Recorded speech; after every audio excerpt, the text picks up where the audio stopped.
Hi everyone, so I'm going to do a little demo for the book that I illustrated.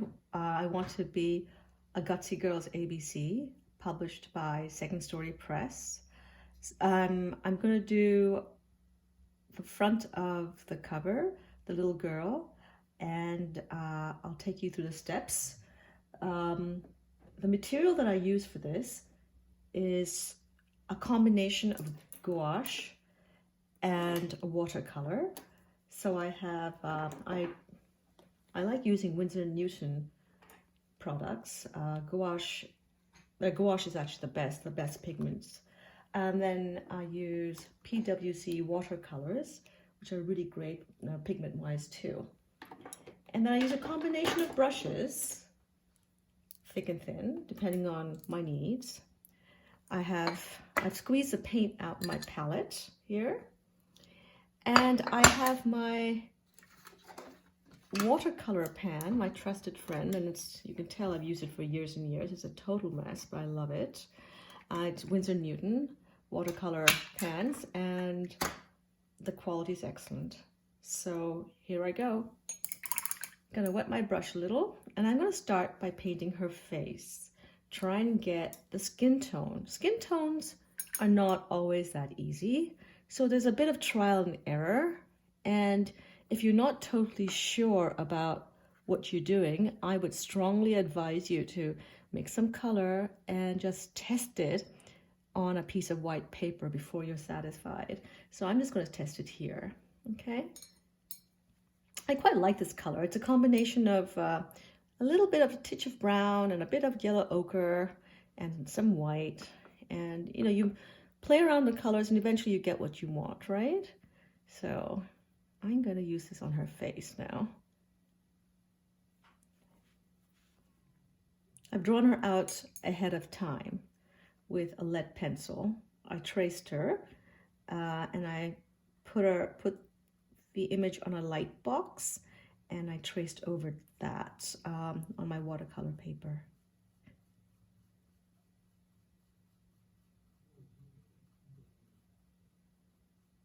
Okay, so there's her face, okay, and her neck. Anywhere where her skin's showing, I am painting using this color, okay? Okay.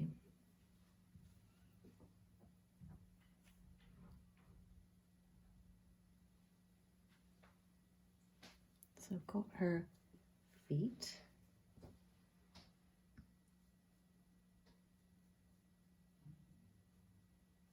Okay. Now let's do her hair.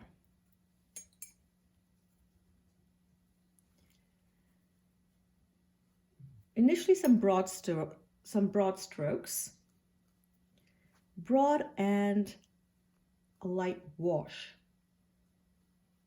Right? And then once the light wash kind of dries, I can go in to add more detail to it. Sometimes actually it's nice to let it semi-dry and then do the detail on it, because it has that kind of lovely movement, spontaneous feel to it, and that's actually quite appealing. And it's it's a little different from the more realistic look, and frankly my style isn't terribly realistic, so I tend to paint with that kind of a more spontaneous look.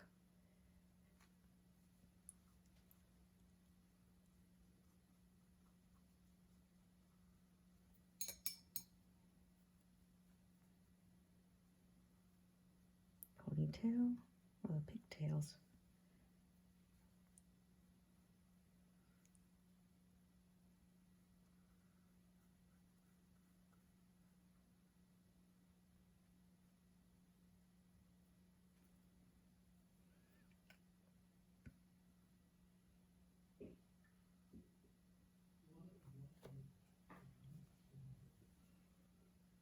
Okay.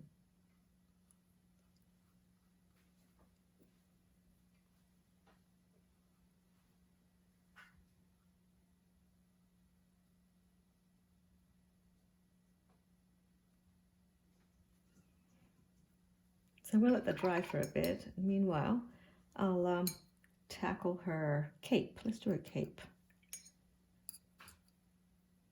It's a bright orange color, but I might just add a little bit of white gouache, see what happens.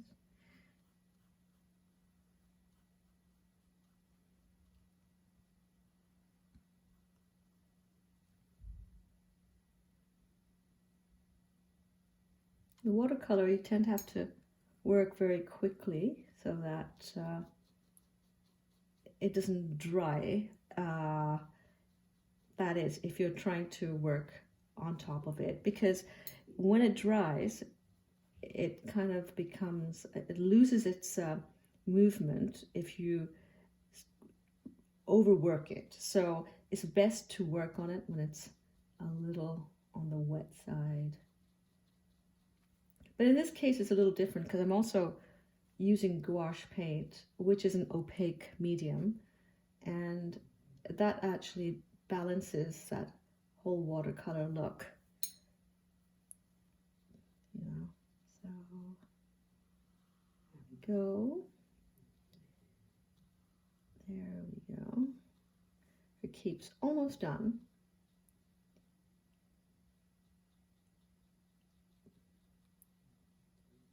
Because this is a demo, I'm not going to probably sort of like spend hours and hours kind of working into it. So I'm just showing you the basics of how I tackle doing a finished piece of illustration. But behind the scenes, there is a fair amount of work that I put into it also.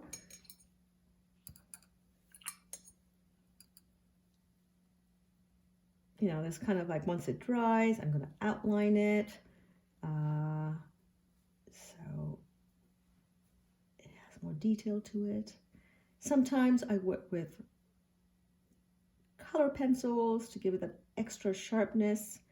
You know, and I like sharpening my pencils to a point.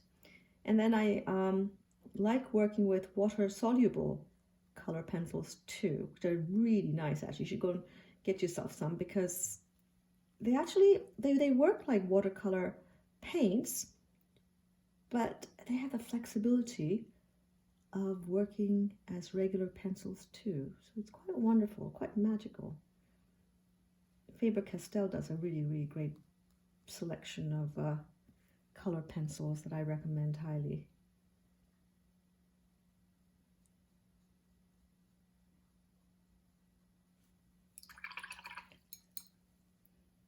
Okay, now for the t-shirt.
And then I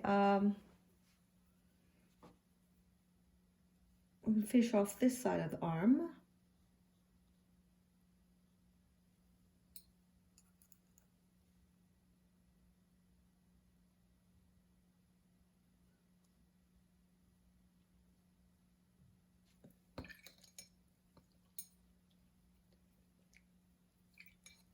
And I'm gonna color her pants now.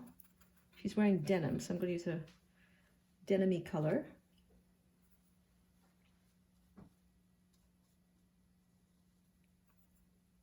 There's so much you can do actually when you're sort of working with watercolor.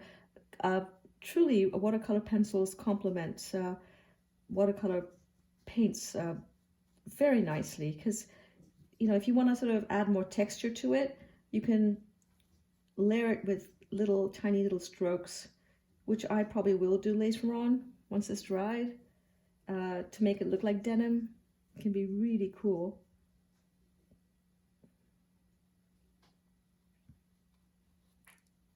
Okay, there you go.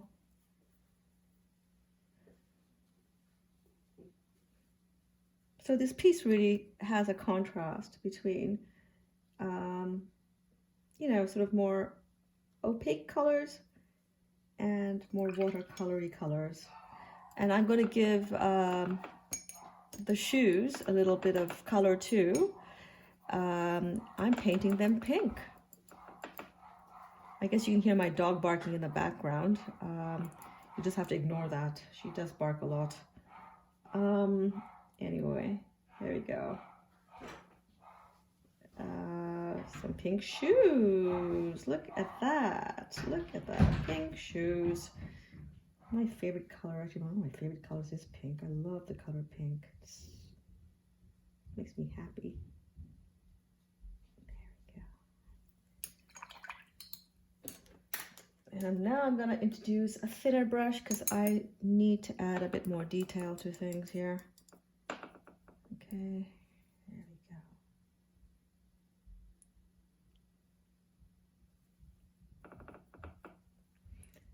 It's a little outline for the shoes. Okay. Okay. And I really want to give her hair some more detail too. But before I do that, I'm gonna add a little color to the bands that she has in her hair. There you go.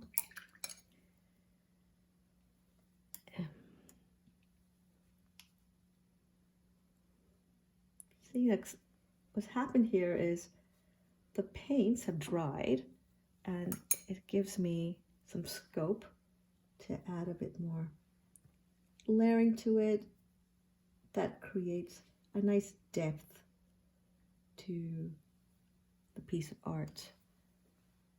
And depth is always nice, you know, because there's so much more to look at.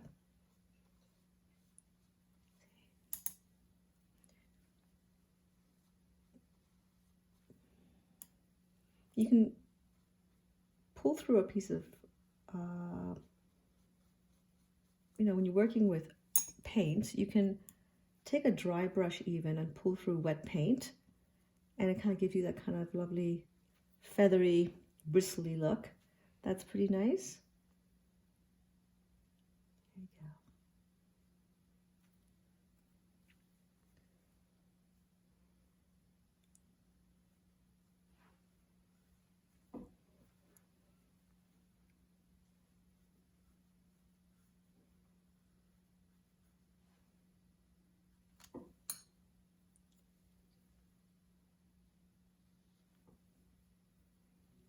There we go.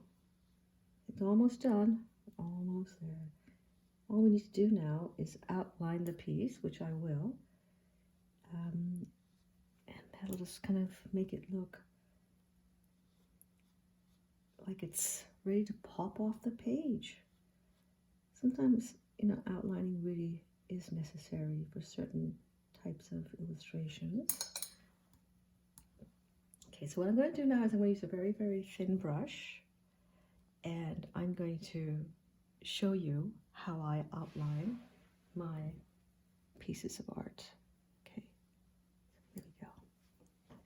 For the eyes, I'm going to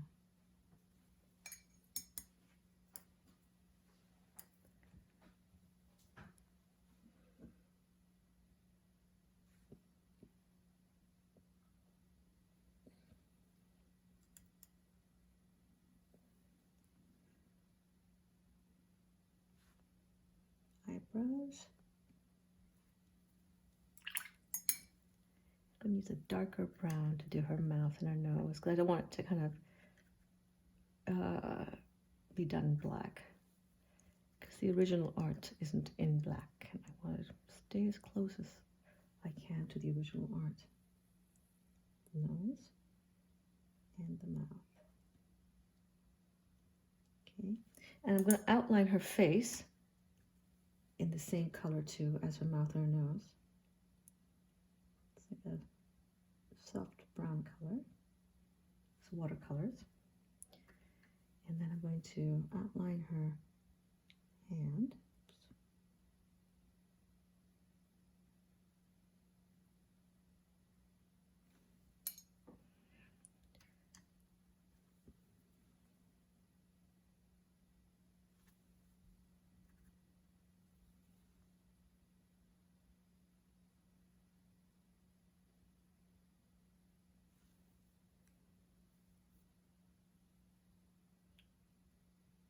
Legs.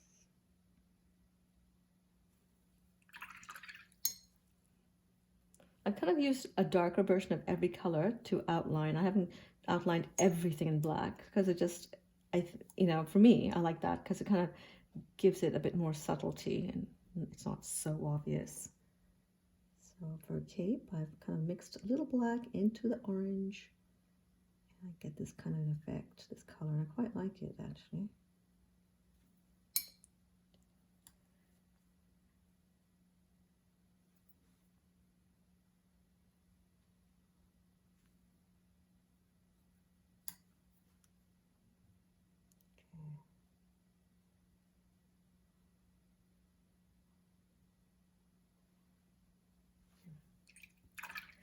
I'm going to outline her shirt, do exactly the same thing, add a tiny bit of black to it, to the red, and now I can outline her shirt.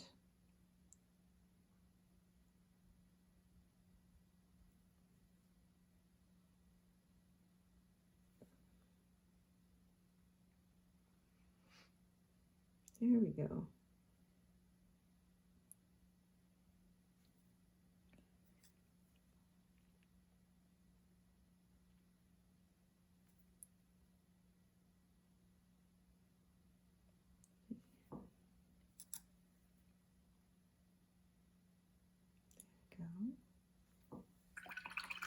If you want to, you can add a bit more shading to it, but I'm not going to do that now because, you know, otherwise this video could be very, very long. So I'm just going to wrap up in a minute by just finishing it off by doing her pants.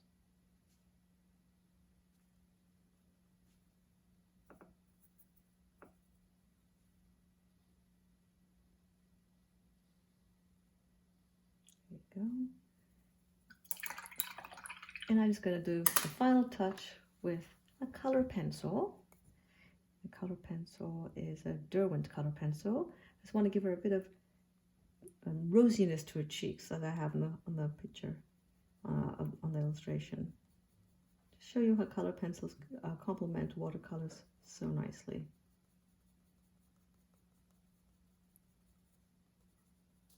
And there you have it. Illustration, a finished piece of illustration from the book I Want to Be a Gutsy Girl's ABC. I hope you enjoy the process and stay tuned. I look forward to putting up more processes on my YouTube channel. Take care. Bye.